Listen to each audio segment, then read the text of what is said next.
Hi guys, welcome to another session of News in 30 Minutes. So today on the 26th of January, we are celebrating our Republic Day. So a very happy Republic Day to each and every one of my viewers. Please inculcate the values of constitutionalism. Please inculcate the values enshrined within the Constitution. That is my sole request to each and every user who is also an aspirant.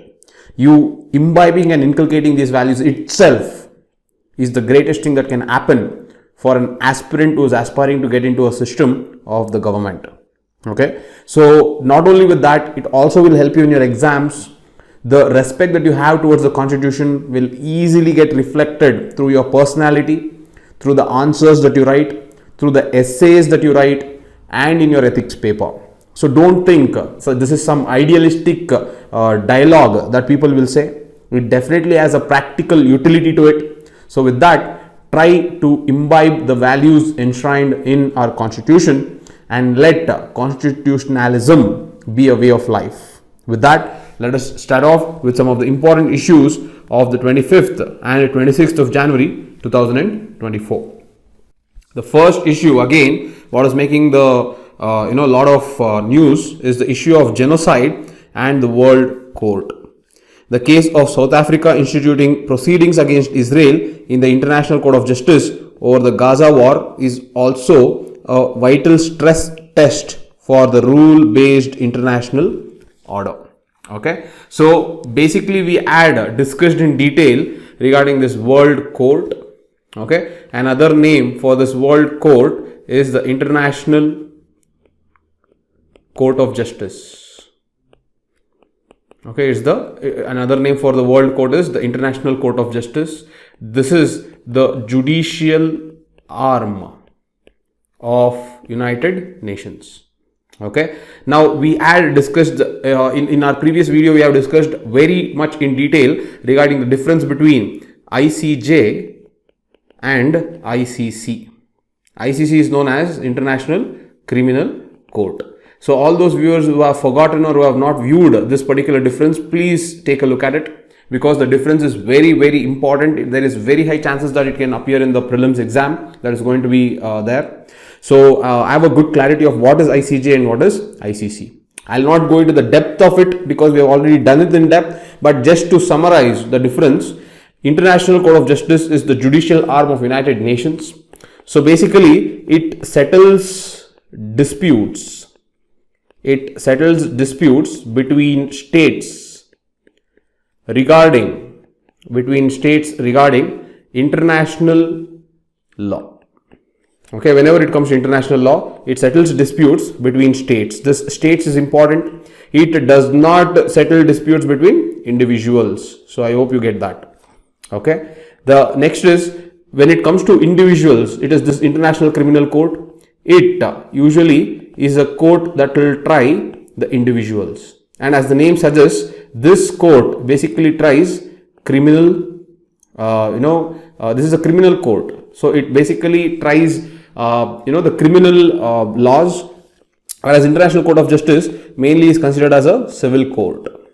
Okay, so any treaty violations or any type of boundary disputes, okay, or any type of trade disputes, these are something that is handled by the ICJ, whereas ICC handles issues such as genocide. Okay, the next is crime against humanity. The next is crime of aggression, which was recently added into the ambit of this ICC. Okay, and the last is war crimes. Okay, now as you can see, the genocide is present here also. Okay, so the genocide is present here also, but South Africa is taking this genocide to the World Court. Now let me explain what is happening here. The reason is because there is something called Genocide Convention, and both South Africa and Israel are signatories of this Genocide Convention. This convention was passed in 1951 by United Nations General Assembly.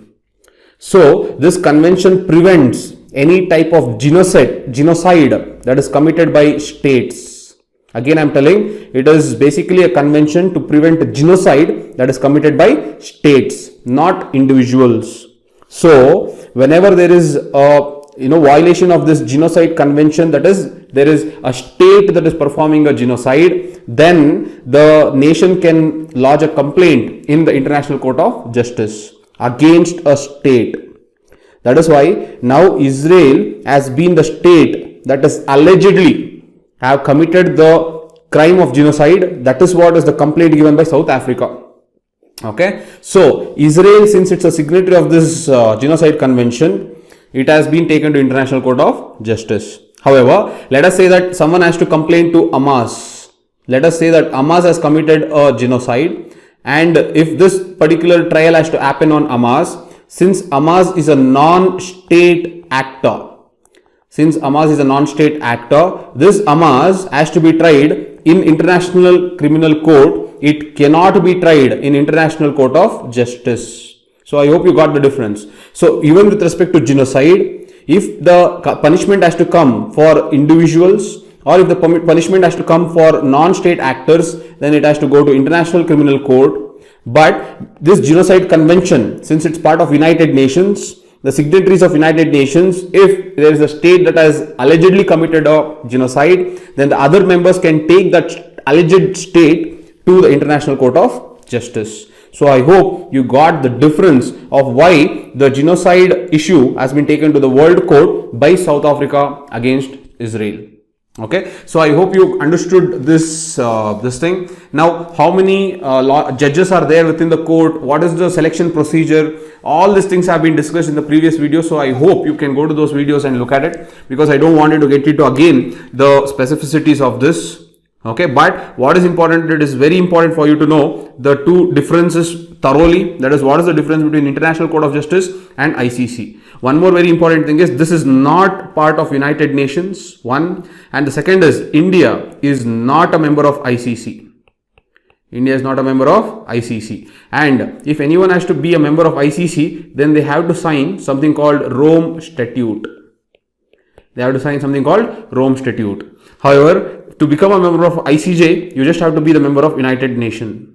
Okay, and those states which are not part of United Nations can also become members of ICJ if they sign the Statute of International Court of Justice. Okay, so this is a broader difference between the ICJ and ICC, and I hope you got the clarity of why the issue of genocide was taken to the World Court or International Court of Justice by South Africa. The same thing had happened when Gambia had taken Myanmar. Gambia had taken Myanmar to ICJ, and Gambia had alleged that Myanmar had committed genocide. It had committed genocide on Rohingya Muslims in its region. So basically, look, there is a state. Okay, so a state can take the state to ICJ. A state cannot take a non-state actor. A state cannot take an individual. If it's a non-state actor or an individual, then the deal comes with, or the trial comes under the International Criminal Court. And that too, these have to be in some way signatories of Rome Statute. Otherwise, there is no jurisdiction of the International Statute. Okay, that is another limitation. But anyways, this is the difference. Okay, now the reason why I took this issue, though I have explained it again, is there are two terms that you should understand in the Genocide Convention.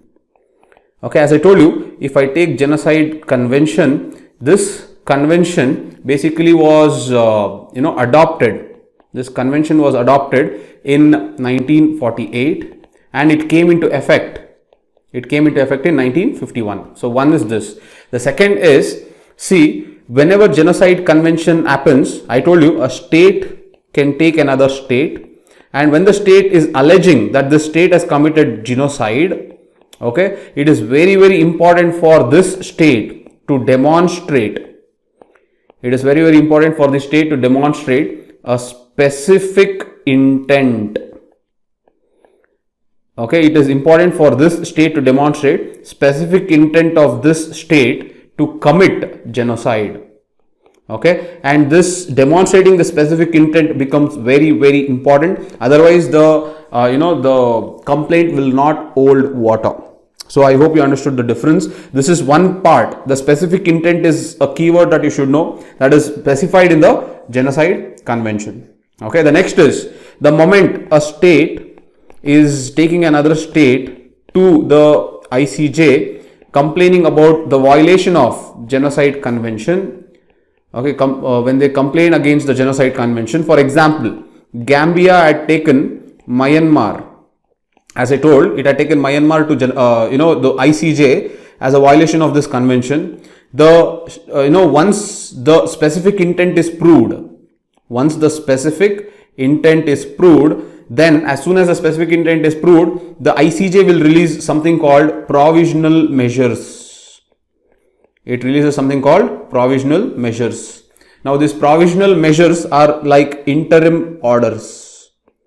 Okay, again the keyword that they use is provisional measures. So when Gambia had taken Myanmar to ICJ and it proved the specific intent, then ICJ suddenly brought out something called provisional measures. So these provisional measures are interim orders that are said to be abided until the final determination is done on the case, or the final judgment comes. So until the final judgment comes, it is this provisional measures given by the ICJ that must be followed by both the states of Myanmar and Gambia. So especially it is Myanmar. So these are the two keywords. So the keywords that you should know is, one, you should know about Genocide Convention and how this Genocide Convention is related to United Nations. The second is you should know about specific intent. Establishing specific intent is very, very important after alleging that a nation has committed a violation of Genocide Convention. And the third is provisional measures. The next is provisional measures. Okay, provisional measures act as interim orders, and these interim orders will stay until the final judgment comes out. Okay, so I hope you understood this difference between what is ICJ and ICC, and also you understood what is the specific intent as well as provisional measures under Genocide Convention. And also you understood when a state alleges that another state has committed genocide violation, then it goes to ICJ, whereas if there is an individual or a non-state actor, then it automatically goes to ICC. ICC and ICJ are very different institutions. Both are judicial institutions. One is within the ambit of United Nations, other is not. One deals mainly with civil cases, other is in criminal. So please make sure that you have a very good clarity regarding these institutions. There are very high chances that they can come in this year's prelims. With that, let us go on to the next issue of the day. The next issue is Turkey ratifies Sweden's NATO membership after protracted delay. Okay, so Turkey was actually avoiding Sweden to become the member of NATO.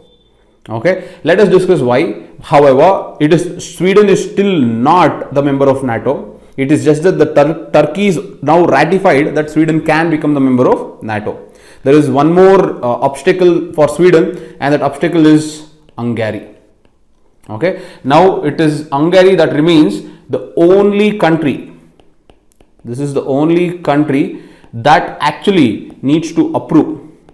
Okay, if this approves, if Hungary also approves after Turkey, this will result in Sweden going on to become the 32nd member of NATO.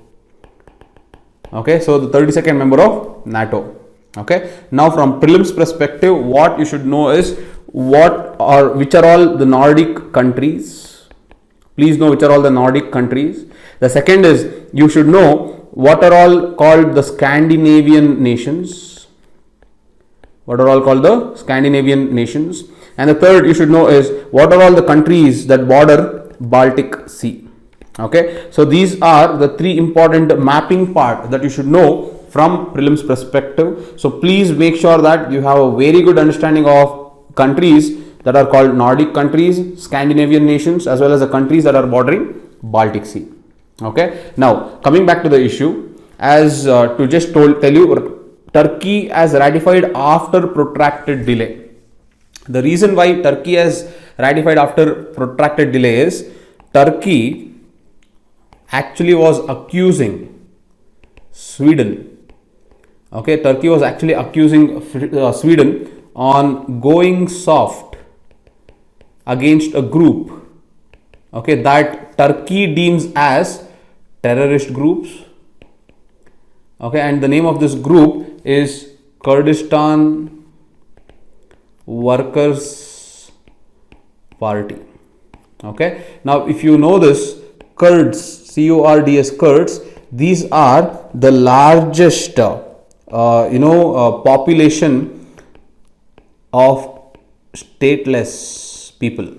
Okay, that is, they do not have a state, that is, they don't have a nation, because these people are spread over Turkey, Syria, Iran, Iraq. See, these are the areas where Kurds are spread. So they are basically largest population who do not belong to one state.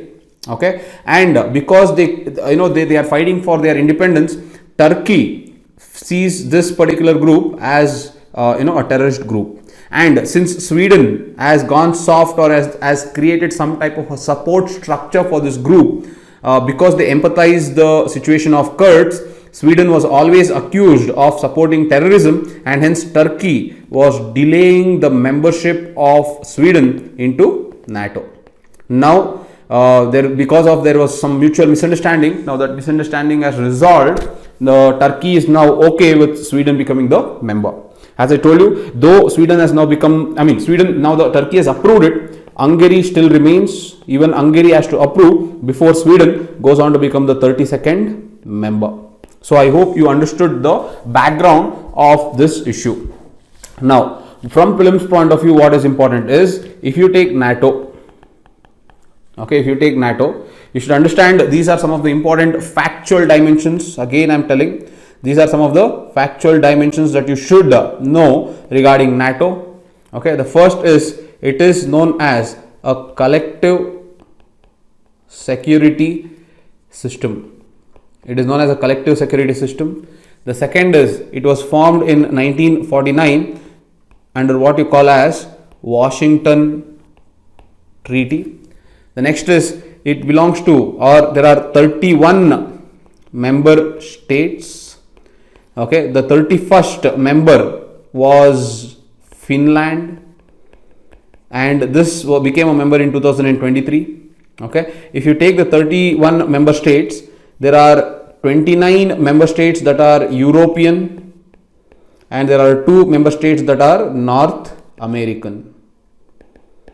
Okay, the next is some of the aspiring members, that is, they are still not become the members, but some of the important aspiring members who are still not become the members is, as you know, Sweden. Okay, the next is Bosnia Herzegovina. This is one country. Okay, it is not 2 countries. Bosnia Herzegovina is one country in Eastern Europe. It borders Adriatic Sea. Okay, the next is Georgia. Okay, it borders Black Sea. And the next is Ukraine. The entire Russia-Ukraine war is happening because of this aspiration of Ukraine to become member of NATO. However, these are the aspiring countries: Sweden, Bosnia-Herzegovina, Georgia and Ukraine. These nations are still not members of NATO, but they intend to become members in the future. That itself is triggering a lot of clashes between the NATO members as well as the Russian, Russia on the eastern side. Okay, so this is about the basic framework of NATO. Now, apart from this, you should also know NATO has created some type of an association. It has created some type of an association with non-NATO members. It has created some type of an association with non-NATO members. One such association is known as Partnership for Peace. Okay, this was created in 1949. This was created in 1994 post the dissolution of USSR. So this partnership for peace was created mainly to maintain peace with the former Soviet states. Okay, so this partnership of peace is still there and it was created in 1994. The next is the Mediterranean dialogue. Mediterranean dialogue. Okay, now Mediterranean nations are important for two reasons. One, they are important because they lie along the important sea lane of communication. That maritime trade is very, very important between Atlantic and Indian Ocean, which goes through Mediterranean. The second is oil. Oil exports are very important, that goes through Mediterranean. Because of these reasons, Mediterranean dialogue is important. Now there are 7 countries around the Mediterranean which are members of this Mediterranean dialogue. Okay, find which are these 7 countries. You should have an idea of that. The third one is, again, this Mediterranean dialogue was found in 1994. The next is Istanbul Cooperation Initiative. This is another association that they have formed, and this Istanbul Cooperation Initiative involves 4 countries within Persian Gulf. That's why you should not get confused. Though Istanbul Cooperation Initiative is the name, it has 4 countries within Persian Gulf. So these 4 countries within Persian Gulf are UAE, Kuwait, Qatar and Bahrain. Okay, so these 3 are the association of NATO with non-NATO members 1, 2 and 3, and the more recent that is making a news is the NATO Plus. Now, as the name suggests, this NATO Plus has some non-NATO member countries, and this basically is created in order to counter the dominance of China, especially in Indo-Pacific. Okay, and who are these Plus members? These Plus members involves 5 countries. Okay, and these 5 countries are Australia, New Zealand, Japan, South Korea and Israel. Okay, so these are the 5 countries of NATO Plus. So I hope you understood the background of NATO. Okay, a collective security system that also has association with non-NATO members like Partnership for Peace, Mediterranean Dialogue, Istanbul Cooperation Initiative and NATO Plus. India has been invited to be the member of NATO Plus, but our external affairs ministers have told directly that it does not intend or seek to be the members of NATO Plus, because we already are within a system called Quad. Okay, and this Quad is also with the same objective. However, we have expanded objective beyond China, but this is more or less an organization that already is achieving the same objective. So India did not feel the need to be the member of NATO Plus. Okay, so this is about NATO. Again, a very pertinent topic for your upcoming prelims. So please make sure that you are very well versed with the factual dimension of this. Okay, again, so let us go on to the next issue. Opposition MPs. Parliamentary disruptions. There are members of parliament whose parliamentary and political records emphasize the crucial role the opposition can play in shaping India's legislative discourse. Okay. Now, obviously, you cannot take the examples, because taking the examples of any MP will have a very political angle to it. And this particular article is written from a very political angle.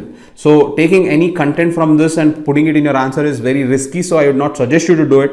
But why have I used this is because within this article, the author mentions something called Sansad Ratna Award. So this Sansad Ratna Award is something that can come in your prelims exam. So you should have a very high idea about it.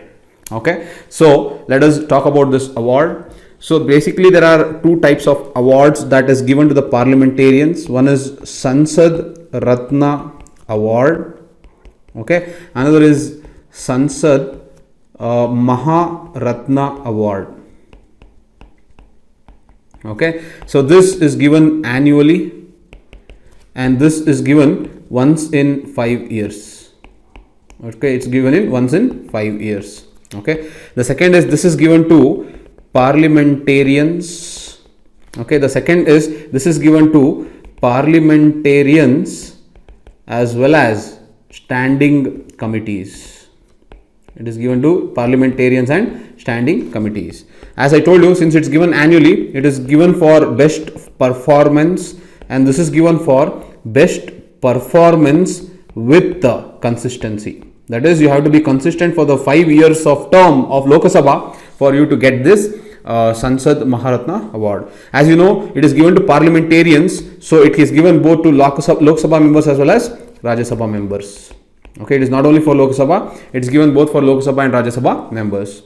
Okay, and now commonality between them is both the awards are initiated by an NGO. It is a Chennai based NGO and the NGO name is Prime Point Foundation. The name of the NGO is Prime Point Foundation. Okay, the next is these awards were initiated from 2010. It started from 2010 and the first awards were actually given by APJ Abdul Kalam.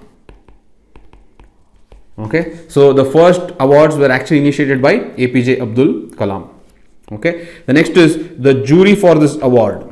The jury for this award will be, one member will be the Minister of State, the Minister of State for Law and Parliamentary Affairs. Okay, the one member will be the Minister of State for Law and Parliamentary Affairs, and one more member will be the former Chief Election Commissioner. The former Chief Election Commissioner. So the jury will be many members, but one among them will be the Minister of State for Law and Parliamentary Affairs. The other is the former Chief Election Commissioner. Okay, so this is about the jury who will decide on who should get the award. And the next part is the data that will be sourced in order to decide the performance of the parliamentarians will be taken from Lok Sabha website, Rajya Sabha website, okay, and the PRS legislative research. Okay, so it is taken from Lok Sabha website, Rajya Sabha website and PRS legislative research. Okay, so I hope you understood what are these Sansad Ratna award and Sansad Maharatna award. Okay, now the concluding remark is it is the only award presented. It is the only award presented by the civil society. It is presented by the civil society to the parliamentarians. Civil society to the parliamentarians in India. Okay, it is the only award presented by the civil society to the parliamentarians in India. Again, this award has nothing to do with the government machinery. It is a civil society called Prime Point Foundation that chooses the winners and it awards these parliamentarians. Okay, so this is an information that is more helpful and more useful for prelims perspective. So I thought that I'll put this. So these questions can come. As I keep telling you, awards is a theme that we are recurring from the last 2 years in the prelims exam. So it becomes very important. Okay, so let us go to the last issue of the day. The last issue is initiative called VAIBHAV that is brought out by the Department of Science and Technology along with VAJRA, which was already there. So there is exchange of opportunity on science with respect to these programs. India's research institutions need collaboration across the world at highest levels. Okay, so basically these two initiatives, as I already told you, are initiated by Department of Science and Technology. Department of Science and Technology under Ministry of Science. Okay, and these two programs are basically in order to reverse brain drain. Okay, so brain drain is an event where we are losing a lot of skilled workforce to foreign countries.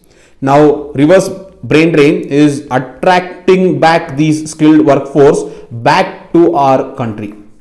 Okay, so these two programs that are done by the Department of Science and Tech is to attract especially the scientific workforce. It is to attract the scientific workforce across the globe back into India. It need not always only be Indians back into India. It can also be foreign workforce also into India. So reverse brain drain should not always be confined that Indians who have left India and gone will come back. It also can be that the foreign skilled workforce can start coming into India. That also can be a reverse brain drain. Okay, so with that, these are the two important attempts that it is the Department of Science and Technology is doing. And the reason why this is a proper time to do is, the author says that there is tremendous competition. There is tremendous competition that is happening in both USA as well as European Union.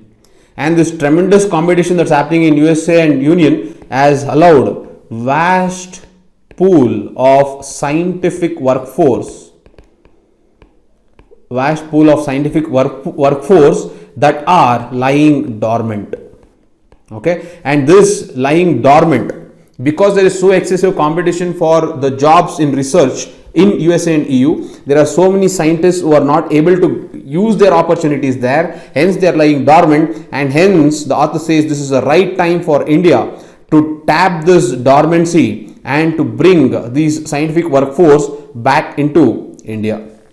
Okay, so in that way the author says that it helps in reverse brain drain.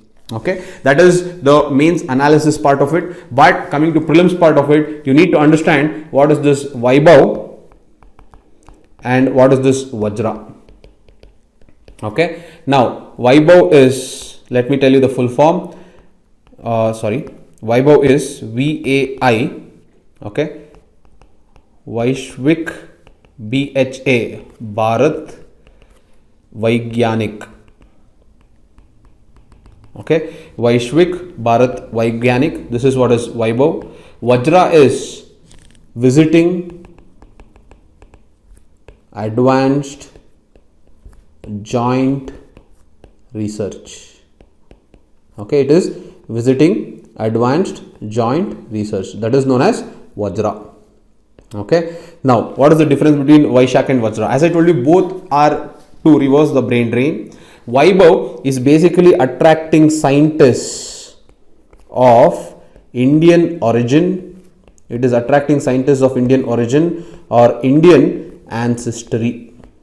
It is attracting scientists of Indian origin or Indian ancestry. Here it is just attracting scientists of Indian origin or other nationalities. So basically Vajra is an expanded ambit in order to attract foreign scientific workforce that can belong to any nationality. They can belong to any nationality. But here the attraction is basically, or the attraction for Vaibhav is exclusively for Indian diaspora.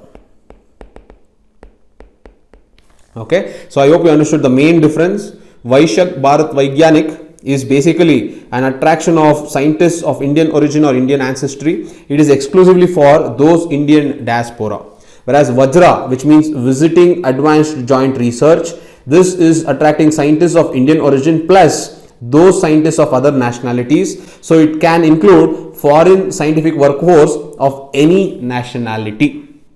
Okay, now here the scientists who apply for fellowship, okay, these scientists who apply for fellowship can, that fellowship will run for 3 years, and in every year that fellowship scientist can stay in India for up to 3 months.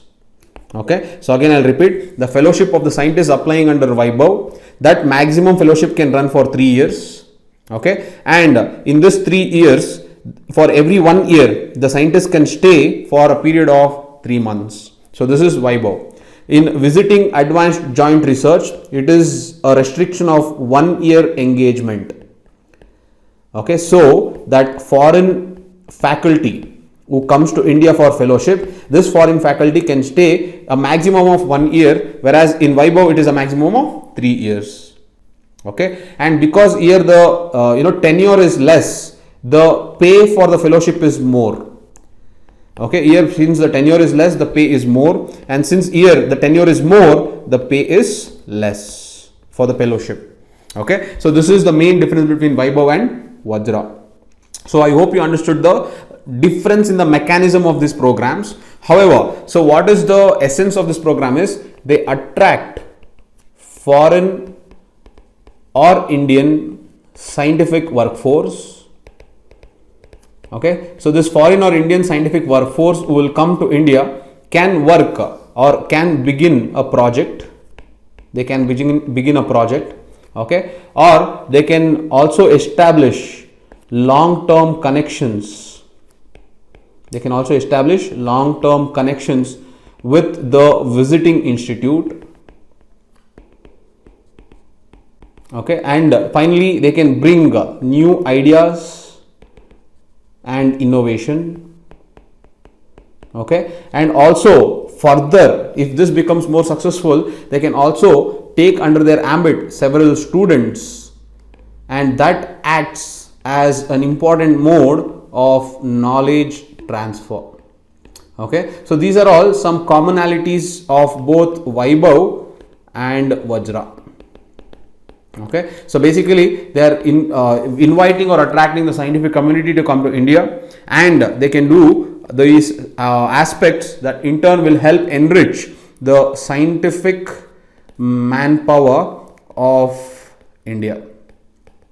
Okay, if India has to reach the Viksit Bharat of 2047, this becomes very, very important. So I hope you understood what's the difference between Vaibhav and Vajra. Both the programs are run by Department of Science and Technology, and this basically is in order to reverse the brain drain and attract the scientific manpower into India, or the scientific workforce into India, that will strengthen our scientific manpower in India. Okay, so I hope the issues were helpful, and I hope you are understanding the way to study for prelims. If you have enjoyed the video, please don't forget to like, share and subscribe. Thank you guys for all the love and support. I hope your initiative of CSATitude, okay, CSATitude is helpful to you. Please make sure that you solve the CSATitude on a daily basis, so that you maintain the momentum of CSAT. Okay, you solving daily will help you develop that mindset. Okay, it will help you develop that mindset, and it is this mindset that is important, and that is why I have kept the name as CSATitude. It is a type of attitude that will help you keep solving puzzles. Okay, puzzles that are in the conformance of CSAT is what is CSATitude. So I hope you people will keep solving, and I hope to see you people commenting the solution before we release the solution at 5 o'clock. I don't want you people to just wait. It is okay if you go wrong, so please don't worry about what people may think if I write wrong there. It really doesn't matter. What matters is your intent. Show me your intent. Your intent is to solve daily and post the answers in the comment sections. If you're doing that on a daily basis, that means you're sincere and diligent, and that is all is needed for you to reach success. It is not about right answer or a wrong answer. Eventually you can correct the wrong, so that is not an issue. So don't worry about the correct or wrongness. It all depends on your intent. So please show your intent, work on the daily, develop that CSAT attitude. That is what we call as CSATitude. Okay, with that, I'm going to finish my video. As I keep telling you, please share this video with many people so that there can be more users who can make use of it. I'll see you tomorrow, guys. Thank you so much. Bye.